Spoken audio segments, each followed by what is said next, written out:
ఉద్యమ జైవ్యంలో నా పేరు మాతా సుబ్రహ్మణ్యం. నేను బహుజన సమాజ్ పార్టీ కాకినాడ జిల్లా అధ్యక్షులుగా ఉన్నాను. మే 3వ తారీఖున చెలో ఆకువీడు అనే కార్యక్రమం బహుజన సమాజ్ పార్టీ రాష్ట్ర వ్యాప్తంగా తీసుకోవడం జరిగింది.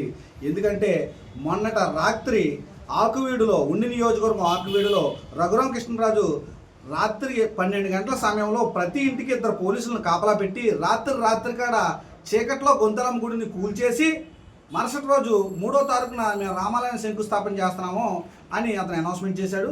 ఎప్పుడైతే 3వ తారీఖున రామాలయానికి శంకుస్థాపన అన్నారో అదే 3వ రోజున మేము చలో ఆకువీడు అనే కార్యక్రమం పిలుపునివ్వడం జరిగింది. రాష్ట్ర వ్యాప్తంగా ఉన్న దళిత సంఘాలు ప్రజా సంఘాలని కలుపుకొని బహుజన సమాజ్ పార్టీ వేల సంఖ్యలో ఆకువీడికి వెళ్ళి ఆకువీడులో ఉన్న దళిత క్రైస్తవులకి దళితులకి భరోసాగా నిలబడుతుందని ఈ సందర్భంగా తెలియజేస్తా ఉన్నాను.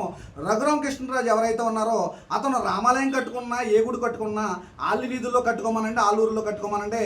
మా పేటలోకి వచ్చి రామాలయం గుడి కడతామేటయ్యా, మా పేటలోకి మాకు కావాలితే మేము కట్టుకుంటాం, మాకు వద్దు మొర్రో అంటే మా పేటలోకి వచ్చి రామాలయం నువ్వు కడతావేటి, మా గుళ్ళు మేము కట్టుకోలేమా?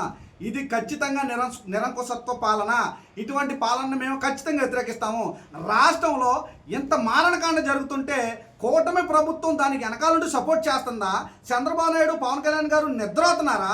అతను ఉండి నియోజకవర్గాన్ని రాక్షస పాలన చేస్తూ ఉంటే మీరు కళ్ళు మూసుకుని నిద్రపోతూ ఉన్నారా అని మేము ప్రశ్నిస్తూ ఉన్నాం.